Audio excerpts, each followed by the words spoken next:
From The Australian, here's what's on the front. I'm Kristen Amiot. It's Friday, January 24. Anthony Albanese is prepared to spend big to incentivise young Australians to pursue construction apprenticeships. He's pledged $10,000 per tradie to boost participation in the sector and help meet the government's big home building goal.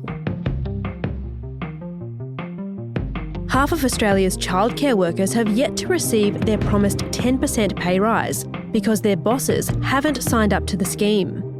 Operators say the convoluted and ever-changing grant guidelines have held back or delayed applications.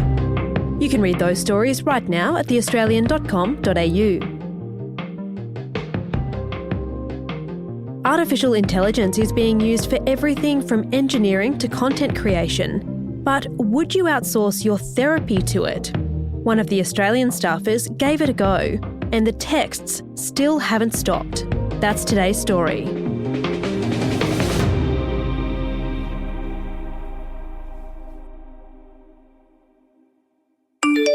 Hey Bianca, how are you this Saturday afternoon? This is a message Bianca Farmakis received from her therapist, Claire.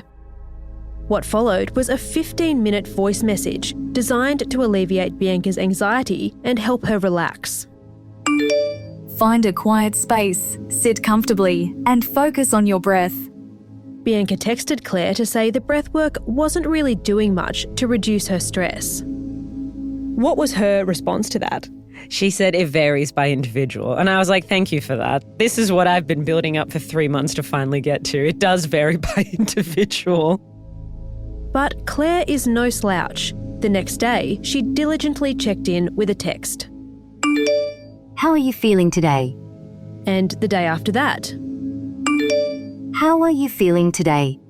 And on it goes. How are you feeling today? How are you feeling today? How are you feeling today? How are you feeling today? Claire has to be the most diligent psychologist I've ever had in my life. Bianca is a multi-hyphenate with The Australian. She's a video producer, a writer, and an occasional podcast guest. That being said, whether they have the EQ to back it up, I found at times was quite lacking, and it's very difficult as a patient in psychotherapy and psychology to feel like there's not necessarily the human element of the person you're speaking to there, because as smart as they were and reflexive and attentive, at times I found like I had to keep repeating myself. And I think that all boils down to the fact that Claire is not a human. They're a robot. An AI bot, to be exact. Claire is actually Claire and Me, an AI therapy platform where users exchange calls and texts with the bot about their state of mind and mental health challenges. How did you find the experience of plugging that information, I assume almost instantaneously as it occurred or as it popped into your mind, into your phone, versus that conventional environment where, as you say, you might meet with somebody once a week, once a month, you'll sit in a nice cushy room and you'll have a conversation for an hour or so. What were the main differences about this experience? I think what's very interesting with this process is I was initially prepared to be very skeptical and very hostile towards the bot. Number one, because you can be, then they're not going to take it personally. And number two, there's something that sits weirdly with me of just speaking to, I guess, the abyss, the internet abyss. But what I found was I was actually quite more forthcoming than I would be with a real human. It removes that barrier of judgment. I didn't feel like I had to necessarily filter what I was saying as you do in a natural social setting. But the detriment to that was that I was saying things that I don't think I was able to process myself in the first place. When you're waiting a week between seeing someone, you do have that moment to sit with what you've said, to process the emotions you've poured out. Whereas when it came to dealing with my own psychological well-being, what I found was my whole mentality the entire time I was sitting with this bot was I can pretty much say whatever I want. And whether or not you remember it, which was one of the most common occurrences while speaking to this psychologist, I'm still figuring out the way to refer to Claire. but there was no accountability I felt for me when I was using this bot. It was very much an expression of emotions with no kind of follow-up to look after myself afterwards. On what you, I guess, have described in your story for The Australian is this relentlessness of this type of therapy. I use a period tracking app that has similar sorts of prompts. One of them says PMS is coming up, and unfortunately the timing of this kind of technology is always just a little bit off, and so that notification tends to arrive when the PMS is already there and I'm in kind of a mood where I want to throw my phone across the room. But did you find the automated nature of this AI therapy annoying, or was it useful in the speed of our daily lives now? It's always very nice to have someone ask you how you are until it's not. So the regularity of it was very surprising, especially, as I said before, when you're used to waiting or struggling to get an appointment. Knowing that portal's open is very comforting. So I think what this excels in is getting people who may not be well versed in speaking about their emotions, being able to start unraveling what they're going through. After 3 months, I had to mute Claire, unfortunately, because it got to such a frustrating and annoying point where I was less irritated by the regularity of it and more irritated by the fact that she couldn't seem to comprehend a single thing I had spoken to her about. And that's why I was like, at what point do I have to keep telling you the same person who's upsetting me routinely, the same part of my job that frustrates me, a bad habit I will never change, stop asking me and tell me what to do? And that's when it started to get a bit annoying. Claire and Me was launched by Amelia Tai in 2021, at a time when large-scale artificial intelligence platforms like ChatGPT were just finding their feet. It's a generative AI model, meaning it's read, and I'm saying that in inverted commas, thousands of academic journals, which it synthesises, distills, and texts to users like Bianca based on the way they interact with it.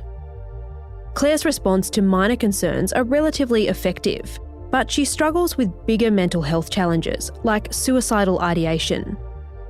Tai says booting people in extreme distress from the app risks making them feel more isolated. Instead, her team is working on improving the model to help people get real-life support when they need it. I wrote a line that's in the story that basically says, am I becoming the metric for mental illness? Because the primary thing I know about AI is that it inherently becomes smarter the more you interact with it.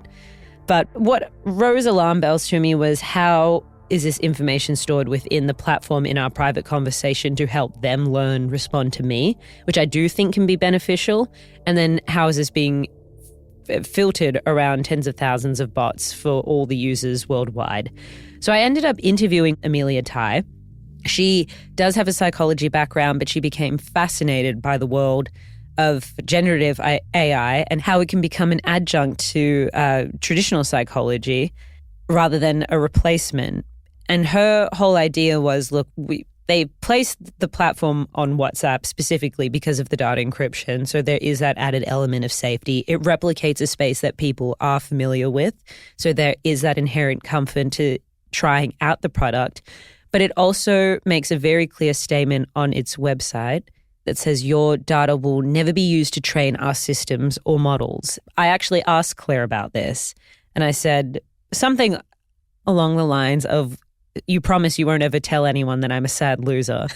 And which I can tell you that you're not a sad loser if you would like some extra reassurance on that front. Yeah, and she had a very good pre-rehearsed company-enforced response to this, which is, I don't judge or share your information. Your feelings are valid.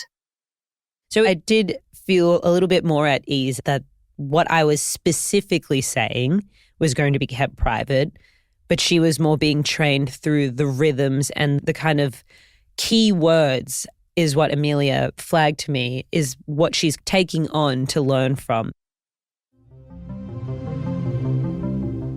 Coming up, what the medical establishment makes of our pivot to artificial intelligence.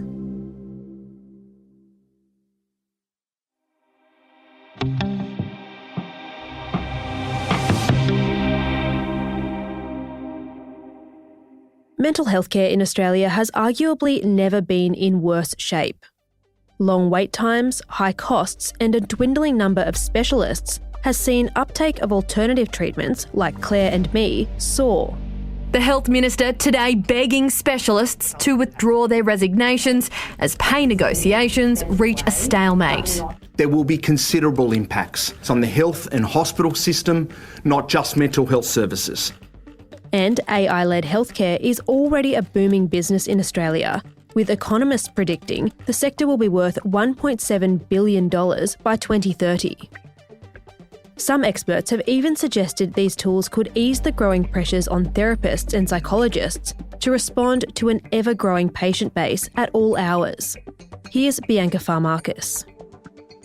I think there's that tendency to believe that all technology is out to replace us. But what was fascinating when I first spoke to Amelia was she made it very clear that the development of the platform and what all of these AI therapy apps I've found make clear is this idea that you should be using this as something either in the interim between psychology appointments and as, I guess, something to touch base with every other day if your feelings are more situational like mine tend to be.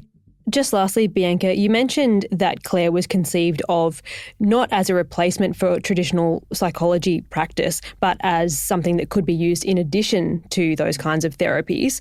What are the psychological experts that you spoke to saying about this kind of AI therapy? So I spoke to Chief Executive of Australian Psychology Society, Zena Burgess, who from the outset quite surprised me because she said immediately, I think it's got great possibilities. And then she started speaking about there's the concerns for privacy, there's the concerns for quality, there's concerns that if this is your only form of mental health support, then it can lead to a very convoluted way of humans dealing with their psychological issues. And the point that she brought up to me, which really I think was one of the most important parts of the conversation, was people's issues are often rooted in human relationships, not their relationship with technology.